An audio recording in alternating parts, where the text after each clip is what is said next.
Welcome to the Middle Podcast. My name is Travis Gale and I'm going to be sharing stories that will encourage and equip you through the middle, the territory that we all have to navigate in pursuit of our goals. I'm really honored and privileged to introduce you to our first guest, Mlondi Ndlovu. Mlondi is a hip-hop dancer. He's part of a group of dancers called The Survivors. In this episode, we're going to unpack how he discovered dance and the journey that dance has taken him on, and especially the many challenges that he's had to overcome. We talk about what it means to deal with rejection, to stay true to who you are, no matter what other people think about your choices. And we're also going to hear more about his incredible vision to make a big difference in the community alongside of his crew using dance. This is a real story of grit, of perseverance and endurance. If you're a hip-hop dancer or a dancer or just someone looking for some inspiration, this episode is really for you. You can listen to the Middle Podcast on any major platform, Google Podcasts, Apple Podcasts or Spotify. But for now, let's get into the middle with Mlondi Ndlovu.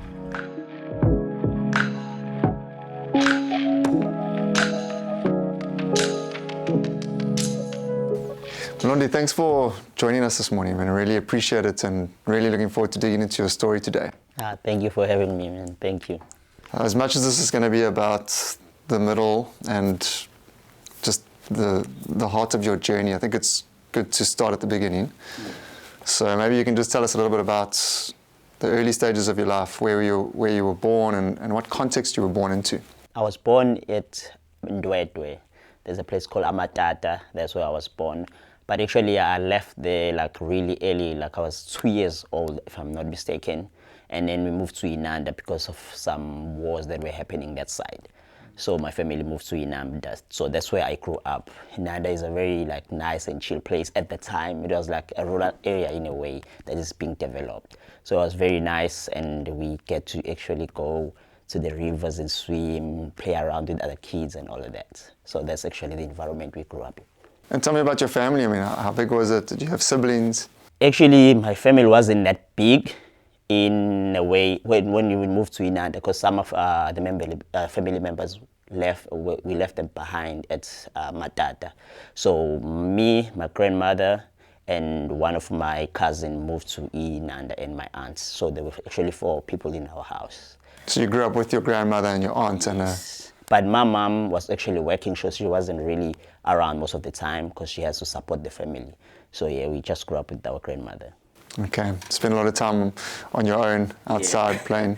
And what were some of the challenges that you faced as a youngster growing up in that setting, or was it challenging at the time? Or what was your frame of reference as you were growing up in that context? Actually, the challenge that you mostly have is not having like maybe somebody to look up to as a male figure. So we ended up doing everything most of the time because we actually do all the chores at home because there was no female who actually gonna do that. We also look out for the livestock, so we actually do everything. Most of the time we didn't have time to go and play with other kids, so that was very challenging for us and frustrating because we couldn't understand why other kids have like so much time in their hand and then we are stuck here doing all the things in the house and stuff. So that was very challenging, but it also protected us from being influenced by the outside community, people that we're not really familiar with, like getting hooked on things that we're not supposed to be doing. So that actually also protected us in a way. Were you aware of that happening around you? Not really at the time when we were growing up until we started going to school, because in school that's where you actually meet these people and then they start influencing you in a way. When you come back at home now, you start causing trouble, trying to go to places you're not supposed to go and stuff. So actually that's how it happened. But what kept us holding on to our grandmother's teaching is the fact that every single time she's always there at home. So she didn't work.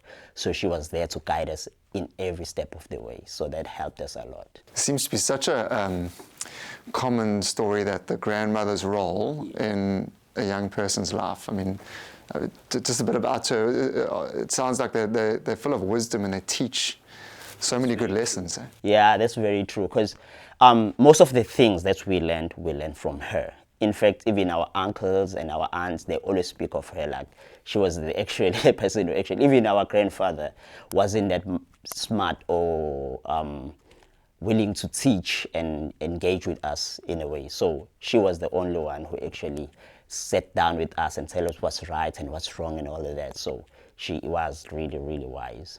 And do you remember much about who you were as a youngster? Were you ambitious? How did you see the world? Did you dream about? I think I was an imaginary person. Like I was imagining things, having like a really big mind, wanting to learn whatever that I could at the time. But mostly I was fascinated by about cartoons. I really love, because you can do anything with cartoons, so your imagination just go wild. So that's the type of person I was, and I mostly get into trouble because of that, because I wouldn't want to listen to a lot of things that's going to hold me back, or I wanted to explore, I wanted to learn new things all the time. So my grandmother didn't like that, because my cousin was very disciplined, you know. So I think she was comparing us, and then she thought maybe I'm going to be like a bad child. But end of the day, it wasn't really me trying to not listen to her ways of living. I just wanted to learn other things, because there were a lot of things that were interesting to me. I had a lot of questions. Even when she took us to the church, I would ask some questions which I didn't realize at the time they were offensive in a way. Why are we wearing this? Why are we, you know? So I think that's what made her be more, how should I put this? More hard on me in a way, to actually try and guide me, because maybe she thought she was going to lose me in a way. So yeah, it was very tricky because of my way of thinking, I think. So school must have been quite a positive experience for you as a dreamer, someone who asked questions, or was it a bit limiting perhaps? Actually, because in our household, I was the only child who was like that, you know. I faced some challenges with both school and at home, because now, if your parents or your family have like slight doubts of your behavior, even at school when you get in trouble, if you didn't do anything, but they will actually believe that maybe there's a possibility that you have done that, you know. So I didn't really have anybody who could protect me in the environment, because even my neighbors, if they will say I've done something, eventually at home they will think there is a possibility that he did that, you know. So it was very hard, and then I think that's where I started growing to be more like trusting myself more, because most of the people, they actually have had doubts, even though I knew that I was genuinely honest with whatever that I was accused of. But because most people were doubting me in a way, even my cousins, my uncles, I ended up not even being able to visit our relatives, because now they felt like, hey, I'm going to cause troubles there and stuff. Yeah, so I ended up like being a person who actually think more of, okay, as long as I know that I did right, then that's all that I need to know. But at the end of the day, they will find out maybe that I did right, maybe they will apologize. So that's what kept me like going. So at school as well, whatever that I felt I wasn't comfortable with, I wasn't comfortable with. But I had to make sure that I do not disrespect anybody, because I know once my grandmother finds that, a whooping.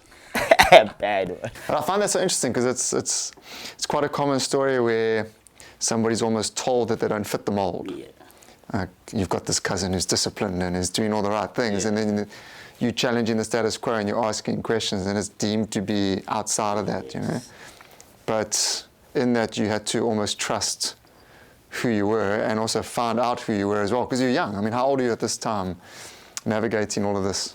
I think I was around, because my first memory, I was pretty young, because I actually find out that I was maybe like a one year old, I think. After, let's say, after grade 2, that's where I started like noticing things that are happening around me. I think by the time I was like 8 years old. So that's when everything started to doesn't make sense most of the time, you know, because I loved karate, you know. We used to play karate and all of that, and I'm strong. So most of the time when we're playing around, maybe somebody would get hurt. We actually really playing, but when it gets to my family, it seems like I was fighting in a way. So yeah, all those type of things started to click to me and say, okay, nobody really trusts what I'm saying. Even if I tell the actual truth, nobody actually take that seriously. So it really confused me at first, but as I grew older, then I started to understand that maybe the way I do things makes people like really nervous and doubtful of me. So, but it's your journey to then develop self-confidence in who you are and what you believe in your convictions. Yes, yes. Because actually at home I didn't have, because I didn't know my father because of my 6 fingers. So when I was born, my father saw the 6 fingers and he said, no, this is not his child, because in his family there's no one who's like this. So unfortunately, he then left my mom. So my mother had to work to support the family as well. So I didn't really have her around most of the time. So even when I get in trouble, my mom wasn't there. Whenever she comes back, maybe let's say after 6 months, they will have to report every single thing that I've done wrong, and then my mom would start shouting at me. At the time, I just wanted to have a bond with my parents and all of that, but most of the time I didn't have that because of all the trouble they would report, and then, but everything that I did good, they will never report. So all these things were like, I don't understand what's really going on. But I wanted to prove everybody wrong. So I think that's where I started building that confidence and say, I want to make sure that I don't do anything wrong. And they, at the end of the day, they're going to see that I'm actually the person that they need to trust more. Sure. So, yeah. Did you see people around you in a similar setting in that they perhaps didn't have a father figure or been raised by their gogo? Because it can go either way, hey? I mean, that lack of mentorship can sometimes put you right off the rails. Yeah. Or you can leverage that circumstance and do something positive with it. But did you see this happening around you, the way people were dealing with it? Because we didn't spend time with most of the children around the area, it was really hard to relate to anybody. The only people that I could relate to are the people that are around me, like in the family, my cousins. So it was really challenging for me to actually have a positive mind about what was going on around me, because I didn't have anybody to speak to or to talk to, or maybe somebody will share their experience which is similar to mine, you know. Yeah. So I didn't really have anybody to speak to about these things.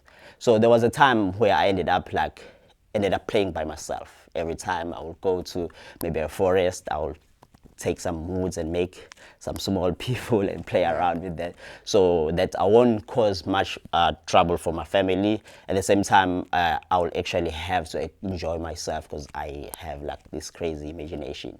Okay. So yeah, so that's what ended up, like, I think, giving me comfort, some sort, you know, because I really, really believe in the righteousness that our grandmother taught us. So I didn't want to go against that. Yeah. But at the same time, even if I'm not going against that, most of the people didn't really believe that I'm actually genuinely respecting other people. I'm not a troublemaker and all of that. Okay, but you needed to find that outlet, it sounds like, for that, to express yourself creatively, which is incredible, because it's what you do today. Yes, actually, I actually fell in love with dancing through, there was 2 twins that lived by, who went to school with. There was a function at school, and then they start dancing. In my mind, I didn't believe that people can actually do the same thing at the same time in sync. So it didn't make sense to me, but I thought because they were twins, that's why they could do this, you know, because they actually look the same. But as the time goes, seeing Michael Jackson, Chris Brown, I was fascinated by dance. I loved it, because now I could see that I can actually do a lot of things. I can do backflips, you know, but I didn't know how to do them at the time. But the way they were using their body, the creative thinking around it, so it really inspired me. So that's why I ended up like wanting to dance, because even at school there was something called Sarafina. Yes. Yes, they did audition. I auditioned for that. I didn't make it in because they didn't think I'm that good. But because I love dance, I will go there every day to watch them practice, you know, every single day when they're practicing, and I will end up knowing the moves better than them sitting outside. So that's how I actually was, and actually the creative side of, I think, arts, it like gave me that comfort, you know, and a positive mind, because the way people feel when they see you dancing, expressing yourself, it's really amazing. So was that almost, you'd almost found your thing in a way? It was like, this is what is something that you resonate with. Yes, actually dancing, it was something that made me think different about life in a way, you know, because I didn't understand why would I sit down and watch somebody enjoy themselves, and makes me happy and makes me want to join them in a way. So that didn't really like make sense, but at the same time I really fell in love with it in a way. I wanted to make people feel that way as well. When they see me dancing, they can actually get that hope. They can actually feel comfortable and want to join in, stop thinking about like the horrible horrors of life and difficulties, and maybe find something that's going to make them happy, seeing other people enjoying themselves. So that for me started like to make things make sense and say, okay, I want to do this. Maybe my family now, they're going to see something like really positive from me, and they're going to actually try and accept me and love me and support me in a way. But unfortunately, that didn't happen. In fact, they thought I'm going to be a party animal just because I was dancing, and nobody in our community have made their like life through dancing. Actually, people who dance mostly associate themselves with alcohol, clubs, and all of that. So my grandma was very furious that I was a dancer, because I would go and practice late after school and then come back at night. She would lock the door and doesn't let me in. I would sleep at the roundabout. So it was really, really hard. But I knew deep inside that I want to actually impress her in a way. So I kept on pushing until I had an opportunity to perform at my high school. Sure. Like it was grade 11. I mean, it's obviously you're born different with like the six fingers. Yes. You get the instant feedback that's not right. Yes. And then you grow up with this constant feedback that the way you're living, the way you're doing things is not right either. So that's a lot to navigate. I mean, that can be quite crushing. But the motivation for you, are you saying that in a way it was, you knew who you were, you were looking for the world to see that and accept it. You weren't willing to change in order to please people? Actually, I didn't even know if I had to change, what I would change into. Yeah. So I didn't have an idea if there was another version of me that I can be other than what I am, So I had to find something that I can use to show my family that I'm not the person that they think I am, So I really thought maybe I'm the only person who can actually protest, because there was a time where I actually thought maybe I'm not part of this family in a way. Maybe I was adopted or whatnot, because I'm different. I have 6 fingers, nobody has 6 fingers. I don't have a mom, I don't have a dad. So it doesn't make sense in a way. But at the same time, this is what I have, because we would speak with my cousin and say, I want to run away. Maybe being a street kid would be much better than just living here.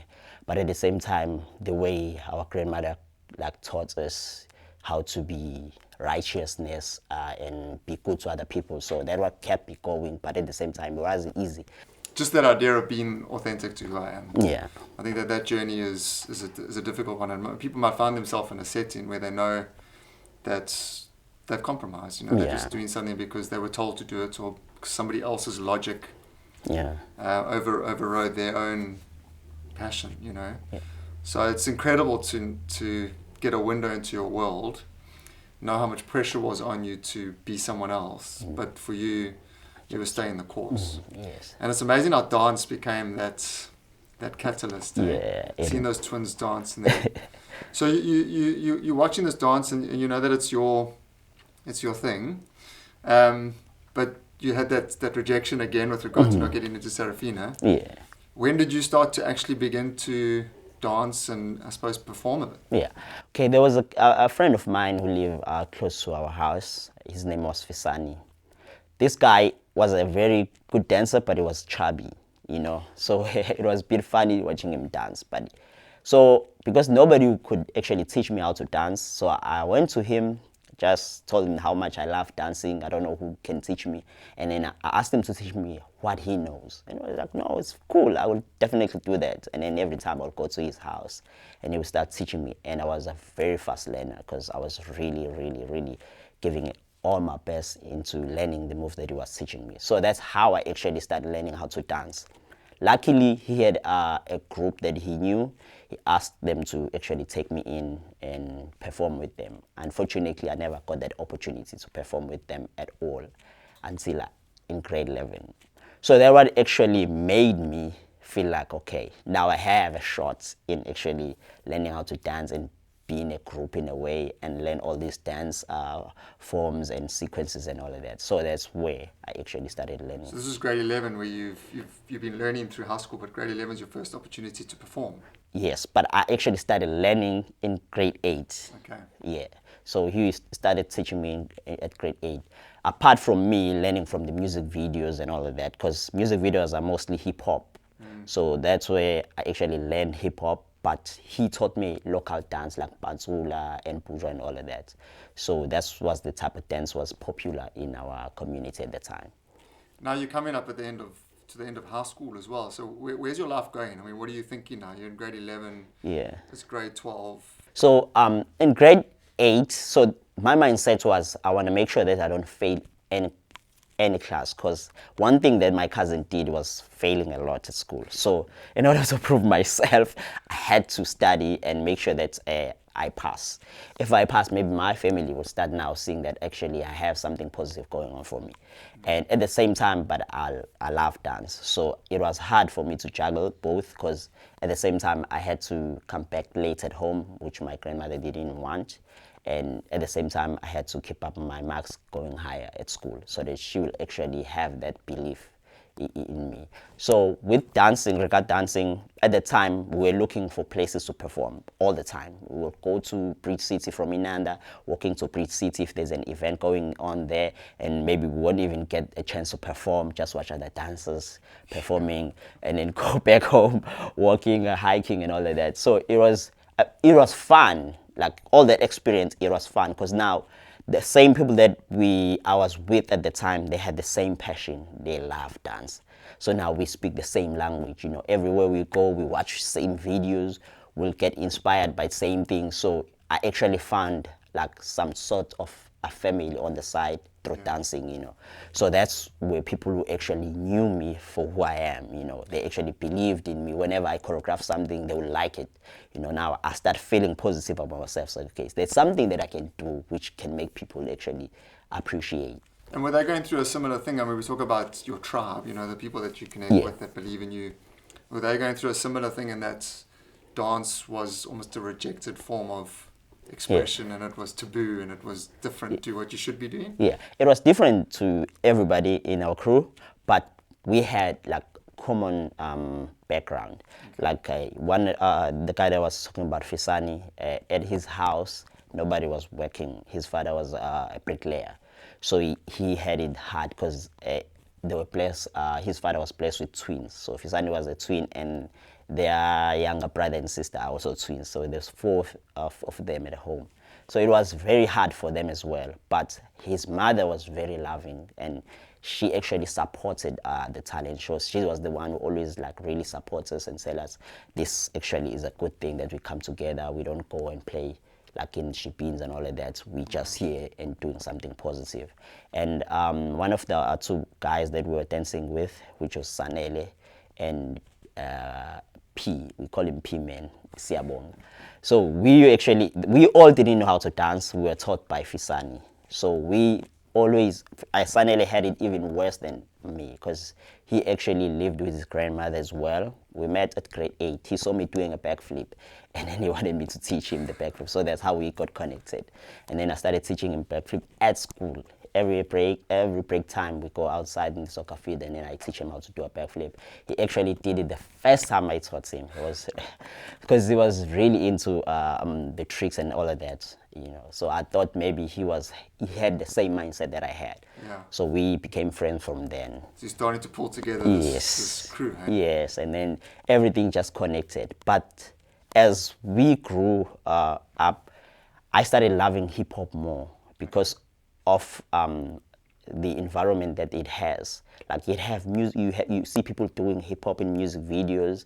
You see people going far with hip hop. So I ended up thinking to myself, maybe hip hop have more room for me to grow into. So that's why I started learning cramp and break dancing through videos, and I started teaching Sanele.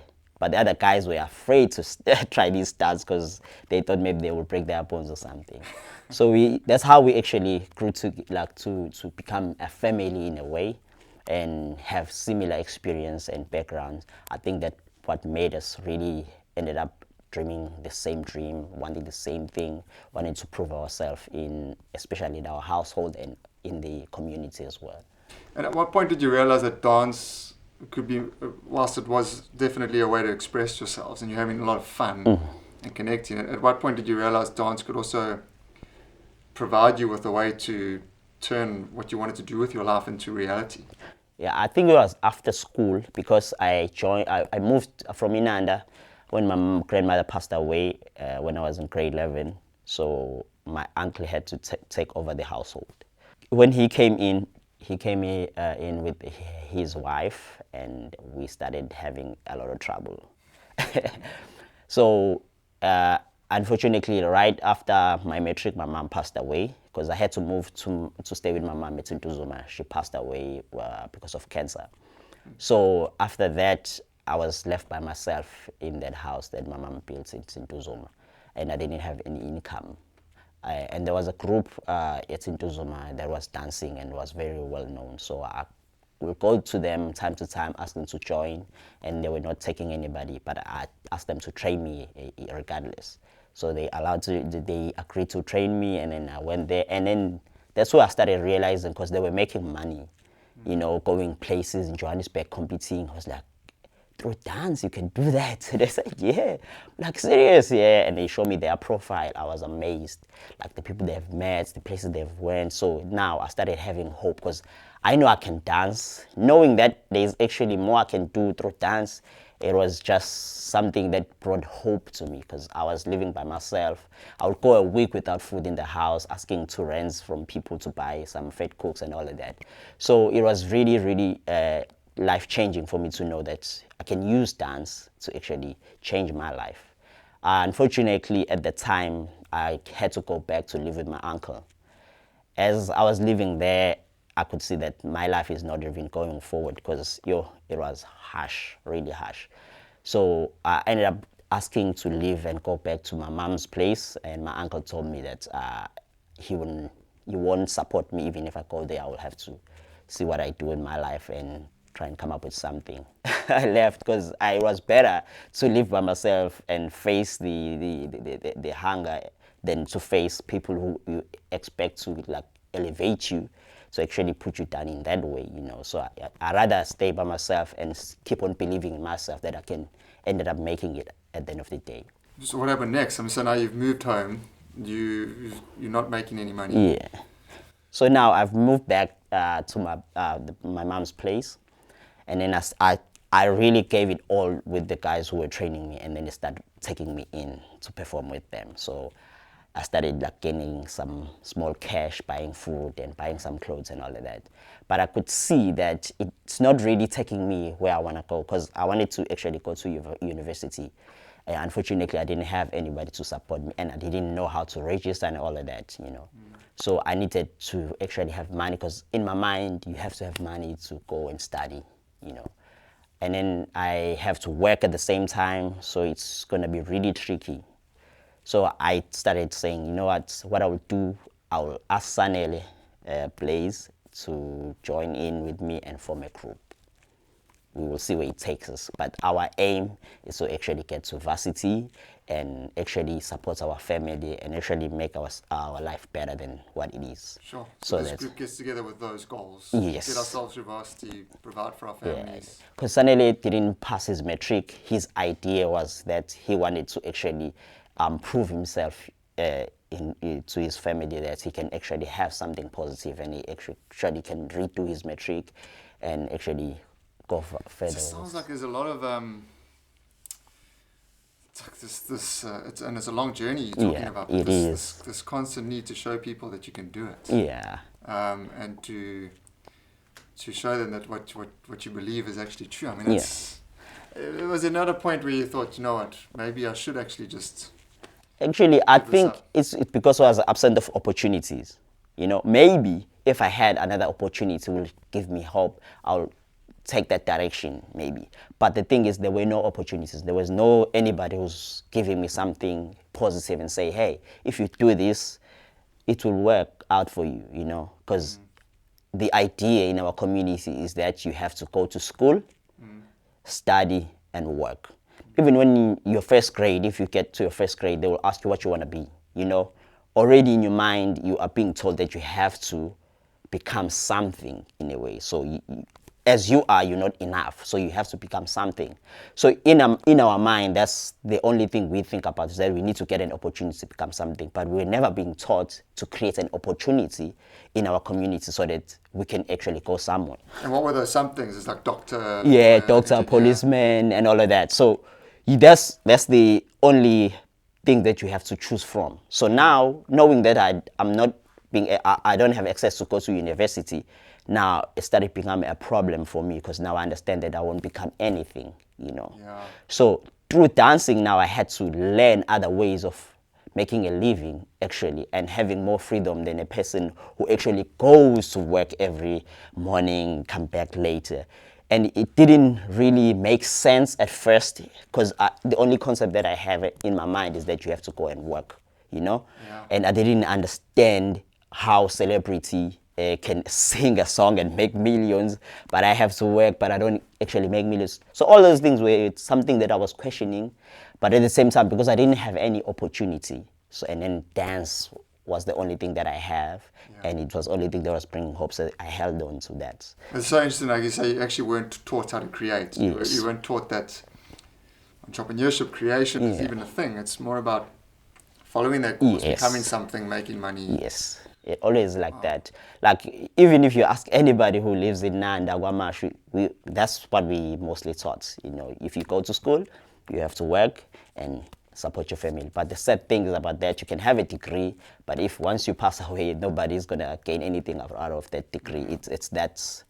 That's how it goes, and then the rest of the family have to start from scratch again and do the same thing. But if you sit down now and look at it, you see it's good, but at the same time, we need to understand how to actually make something that's going to give other people opportunity. Even when I'm not there, they can actually stand on their own feet and then move forward without me. You So know? you're thinking legacy and impact and Yes. creating space. I mean, it just shows that the sort of how worlds apart we grew up, you know, because when I grew up, the narrative was you can be anything you want to be, and you know, go out there and change the world, and you know, really given a lot of, I guess, freedom to dream about what that might look like. Oh, yes. You're growing up, and it's just get through the system, Yeah. make the money, and provide, and then hope that the next generation follows suit. Yeah. It's just this repetitive cycle. Yeah, so actually you have to be an example for everybody. So if I become a doctor, everybody will start wanting to become a doctor. And every family members will always make me as an example, say, hey, grow up and listen to your parents and be like Super, be like Mlondi in a way, you know. But I'm happy now, because even when they make an example out of me at home, they say dream big, you know, become something that you want to be. Ask Mlondi about advice on how to do things and how to go out there. So that for me changed a lot, because even when a young kid start dancing, say, go to Mlondi and ask him to teach you how to dance, because now they believe that with your talent you can actually become something. So this thing's gone full circle now. Yeah. Now Mlondi is the example. Actually, Whereas growing up, it was like not the example. Yeah, even my uncles, my aunties, all of them, they will come to me for advice. Like, they way older than me, but they will sometimes come to me for advice. I have this trouble, I need this and that, how should I go about it? And I will give them advice. Even when there is a family meeting, there can't be a family meeting without me now. So I have to be always there and to advise and counsel and whatnot. And to me, it made sense, because most of the time they didn't really believe in me. I think when they sit down and look at how I was doing things, they can actually see themselves saying, I actually wanted the same thing as him, but I didn't believe in myself. And because of the environment or whatever, the challenge they face when they're growing up, but I actually didn't like take their way. I actually believed in myself. And I actually follow my dreams, and then this is where I am now. It's very mature of you. I mean, I suppose you're pointing out the fact that sometimes it's their own fears and their own dissatisfaction with how they live in that they can project onto you. Yes. Who are you to try and break the mold? Who are you to try and think big and be different, you know? Yeah. I think also what moved them is the fact that I wasn't thinking of revenge, you know, because now I have made something out of myself. Now I have to do the same thing they did to me, reject the family. In fact, I'm doing the opposite. Whatever opportunity there is, and I can actually help anybody at home, I do that, you know, because I actually don't want anybody to go through what I went through, you know. But in the same direction, in the same manner, I don't want anybody to miss the education that I got from this, you know. Because sometimes I might try and protect somebody from learning from what I've learned, and then ended up messing their mind and thinking that I have to hand out everything to you. Yeah. It doesn't work like that. You have to work hard for what you want. At the same time, believe in yourself. But mostly you have to have some sort of guidelines that's going to guide you, say, okay, this is wrong, this is right, this is wrong. So every time, whenever you're doing anything, you know there is a guideline at the end of the day. But mostly you have to believe that you really want what you want. Because I can say I want to be a dancer, but what in the back of my mind, I definitely know that I want to be worshipped by people. I want people to see me as an idol, you know. But once I don't get that, then it's a problem, because I will stop dancing. But if I love dancing, regardless how people see my dance as, maybe they don't like it, they like it, but because I love what I'm doing, then it will keep me going, you know. So it's been clear on that motivation. Yes. Yeah. Why are you doing what you do? Yes. So I was always clear, because I was really fascinated about those swings, how they were moving. It wasn't about the idea of the crowd, the fame. I didn't even like engage, like understand the fame side of dancing. The only thing I thought maybe people appreciate is that you are a good dancer. Yeah. So that's what I was looking at. So close the gap for us a little bit now, because we've gone from, you know, you're living in that house, trying to make a living dancing. Now you've got an established brand, you're doing well. What was it, that journey like in between? How did you actually establish the brand and take it forward? Okay. So when we started the dance crew, we didn't have no connection. It was just me and Sanele, you know. So there was this guy, because we wanted to have like a huge crew. So we started recruiting people, but we didn't know anybody who can dance. So there was this guy I met at primary who actually do backflips and stunts. So we went to this guy, we asked him to join the crew. Unfortunately, he was working at the time, so he would come time to time. And we could see that he was holding us back, because we wanted to perform right away. So we just sat down with him and told him, okay, bro, this is what we're planning to do. We know you're working, but you need to understand our dream and our goal. So if you're on board, be on board. If you're not, just let us know so that we can like look for other people. The next day, he quit his job. Wow. He came back to the to the soccer field, because we didn't have any studio. We just said we're gonna use what we have. We were practicing using our phones. We were practicing in the soccer field, and in our area there was a lot of cows moving around. So you would practice, and the cow would just come pass by. So it was very, very interesting the way things turn out, because we would get together, practice really hard, like really, really hard, because we knew that we have a huge competition because of the crew that I left. We know that they're really good dancers. At the same time, we want to win competition, because we don't have any connections. So the only thing in our mind is to enter a competition and win the cash prize, and then started moving from there. And you're practicing daily too? And Every are there a lot day. of these competitions around that you can enter? No, we didn't know anything about competition, so we only had to buy data and then try and Google search any competition that's coming to Durban. So that's the only way we can know if there's something happening. Luckily, there was a competition that McDonald was hosting, McDonald. And then we entered that competition, went to the semi-finals. Unfortunately, at that time, we were not well known. So there was this crew from PMB, was called Spartans. Okay. They were very well known, they've been on TV. We actually got the most vote, but they took them to the finals. So we're like, crap. So let's start from scratch again. The next competition was at Ushaka Marine called Dance of Fame. We went there, we won. That was our first win. Like, it was a third month as soon as we started our crew. There was a third month and we won that competition. Now, what sort of prize money is up on it was actually I think on McDonald's was 50,000 rand. And some, I think was radio or something. There was some equipment that they will offer you if you win. Even if you didn't win, there are some prizes that they give you, but it's just vouchers. So that's where we got our first small speaker to actually use for practice. So the next competition was at Sushaka Marine. It was a cash prize of 3,500 rand. the winner takes everything. So we went to that one and we won. And they will host the same competition the next month. We went again, we won again. And then the third month, we had a competition at Bluff Towers. It was called Bluff Towers Factor. It was 15,000 Rand. We went there, it was 3 rounds, we won. Now we have like really good amount of money in our banks. Now we started sitting down, say, okay, remember what we discussed when we started the crew. We wanted to support our family. Now, if we split this money, we need to have money that's gonna help us move forward as a crew. At the same time, the first thing we need to do is that take this money, buy food, go home and ensure actually that we are really doing this for this purpose. So we started doing that, and then our family were really happy. Now they started wanting to support what we're doing because they could see something coming back, because that's the language they understand. So we started doing that, and then buying a new uniform, starting entering more competition. There's a competition was normally held every year at Shaka Marine called Shaka Marine Talent Search. Yes, we went there. Now we're facing the crew that I used to dance with. We actually tied up for a contract with the Shaka Marine. But unfortunately, because there was 3 of us and then maybe like a lot of people in the group, so they had to take the other team.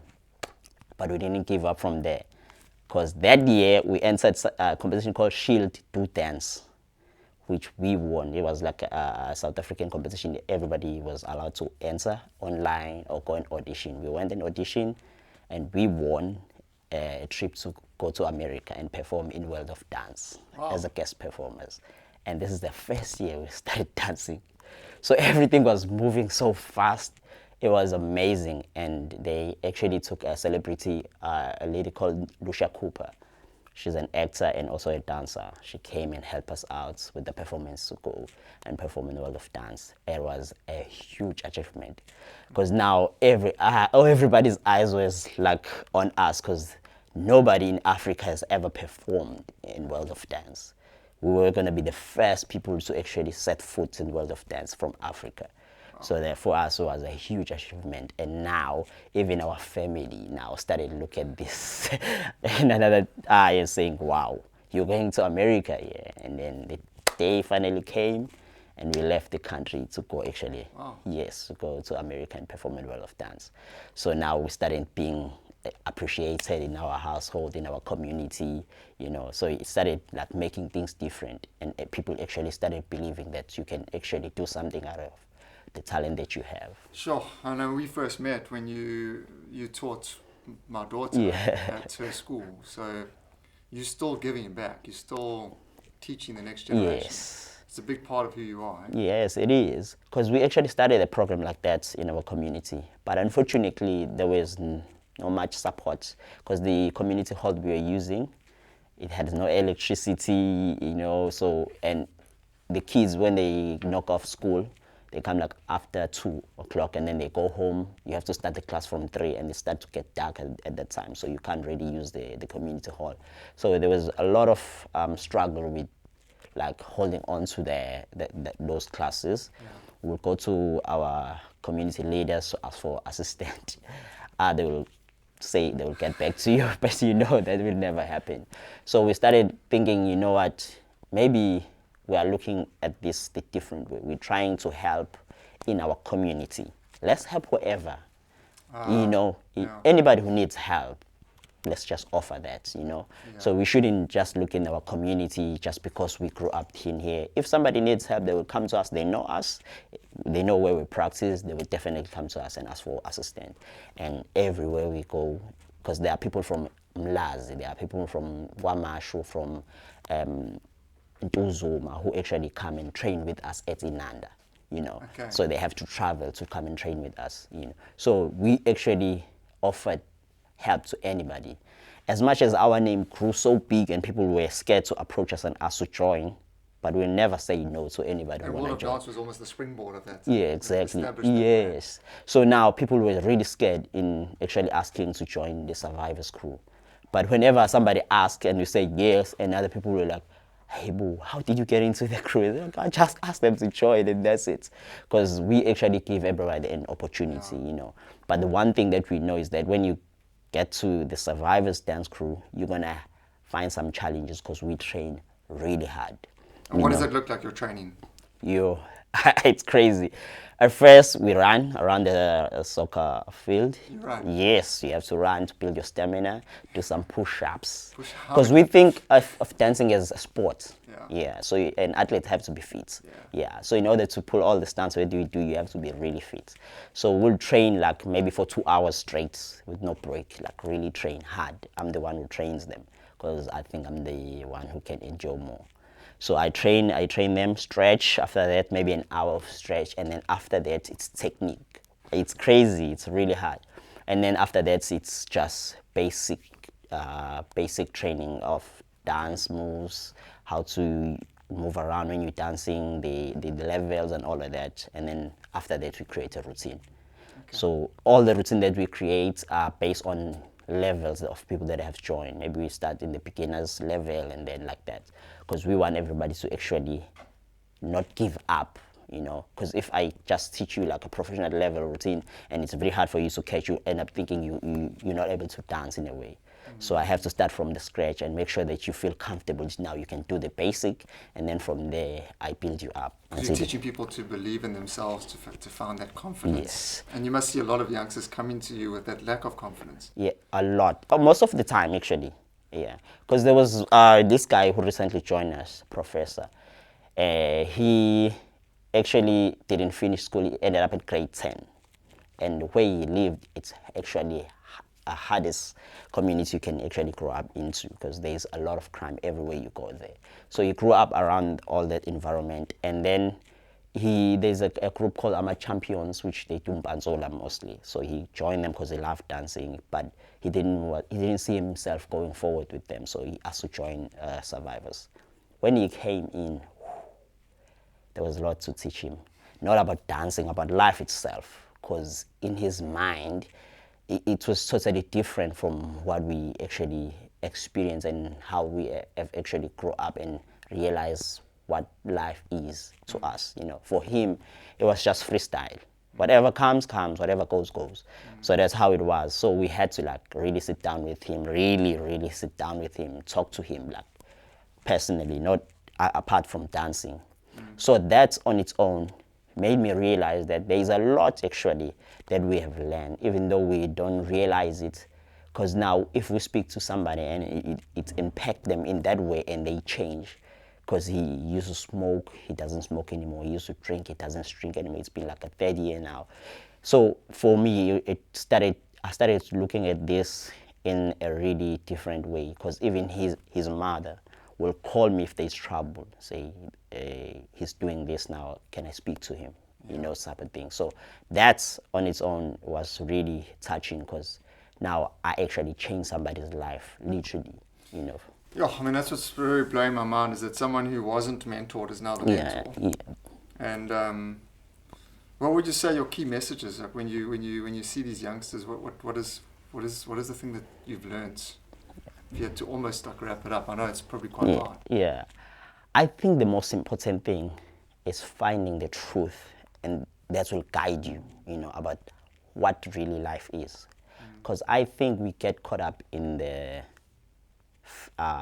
glamour of things that are presented in front of us, But if you really sit down and think, like let's say 5 or 50,000 years ago, there was no cars and all of these things. How did those people live if we think life is about cars and all of these things?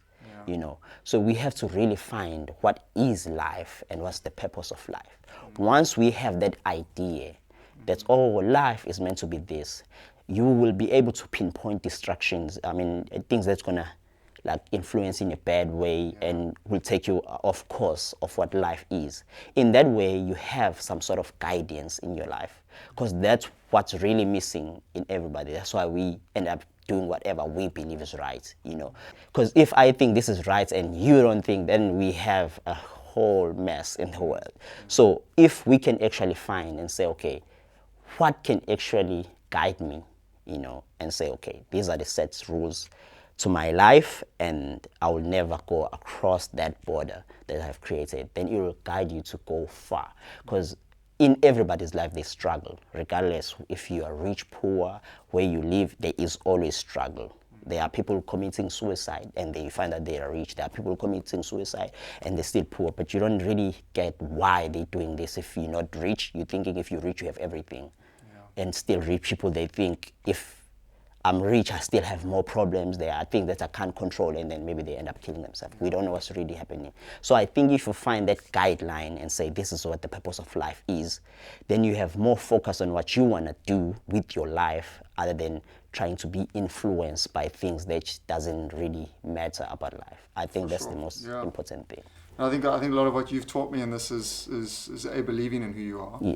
And trusting that, despite and for you it was many years of fighting against the feedback that who you were was not who you were meant to be, and that what you were doing was wrong. But your self-belief and your conviction allowed you to stay the course. Yes. But that also then didn't produce the resentments. You maintained this idea of family and generosity and forgiveness. In many ways, forgiveness, because it wasn't something that you then held against your family. Yes.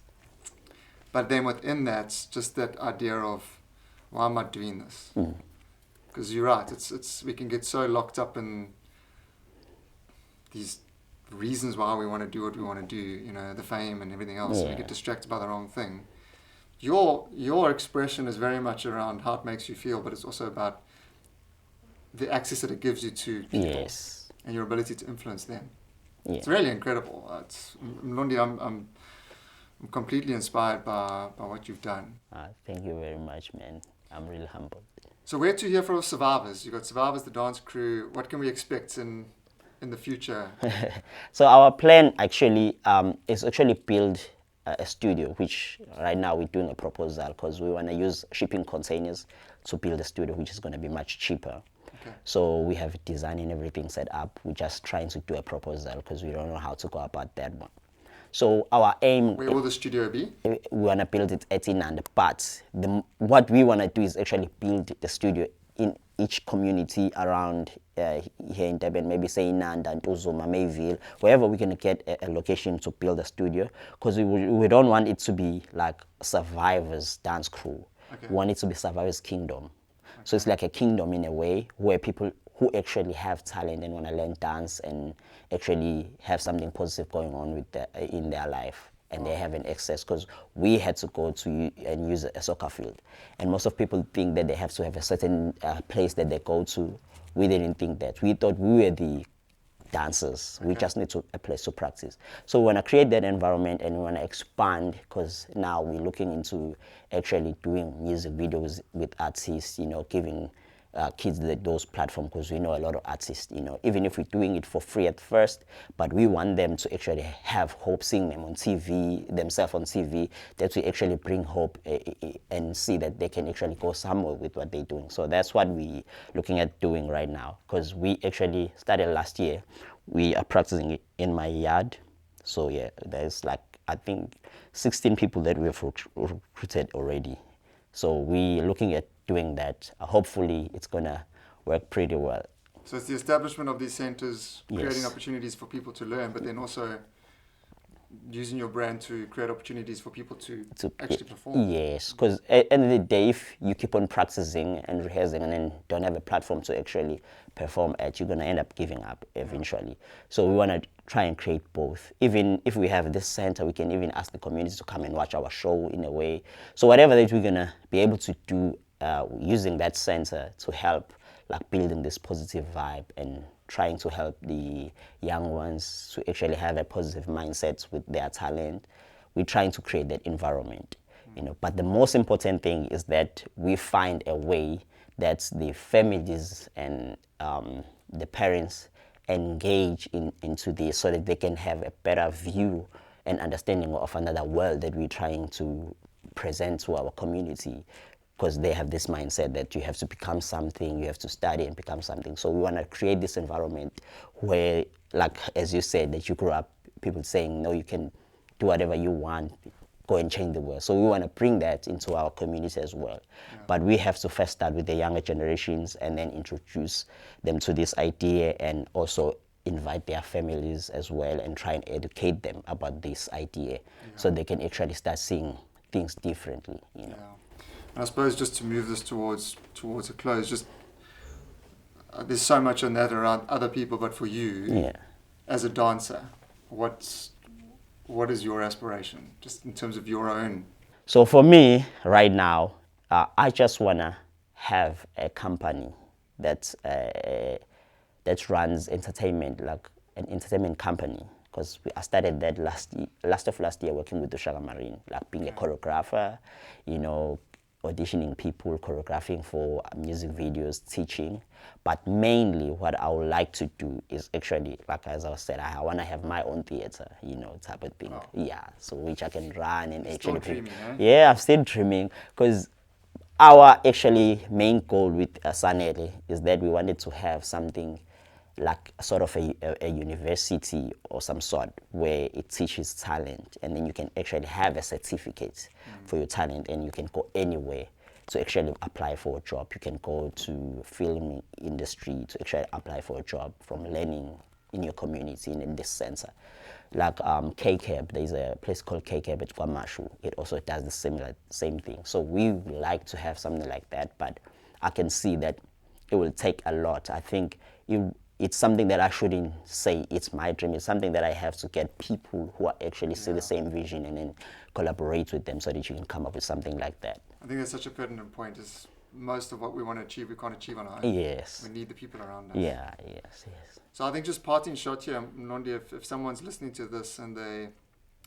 Because I think one thing about these things is you listen and you get inspired. Yeah. I always say that the power of a story is the story that starts in you, you know? Yes. And if someone's listening to this and they're going, sure, I've just walked this path because everybody else told me to walk this path. I wish I had Mlondi's strength, and I wish I had, you know, taken that sort of path.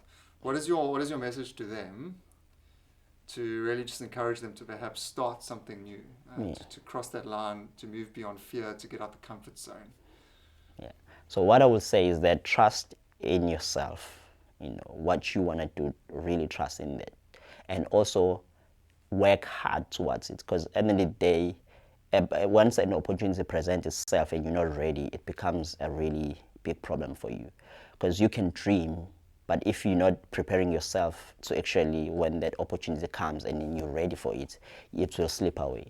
So most of the time, you need to be always ready, you know.